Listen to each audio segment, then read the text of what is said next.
না আসলে দেশের সাথে জনগণের সাথে আসলে কথা বলা উচিত বা প্রয়োজন বিধায় মনে করে আসলে কথা বলতেছি।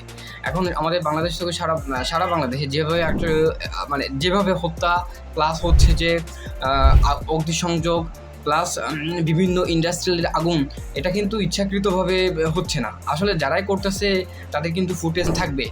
আর এই বাংলার মাটিতে কিন্তু তাদের বিচার হবে। দয়া করে প্রতিহিংসামূলকভাবে আপনারা এগুলো কোনো কিছু করবেন না। এগুলো কিন্তু আপনাদেরই সম্পদ, আমাদেরই সম্পদ।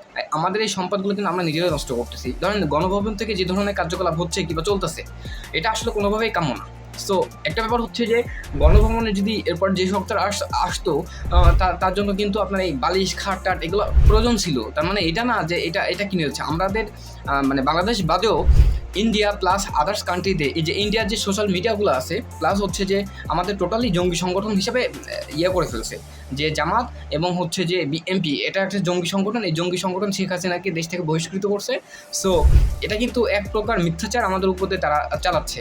সো আমার মনে হয় আমাদের এই যে এই অগ্নিসংযোগ থেকে দয়া করে বিরত থাকা উচিত। যেই হোক না কেন তাকে আইনের আওতায় নিয়ে আসা হোক এবং সঠিকভাবে তার বিচার করা হবে।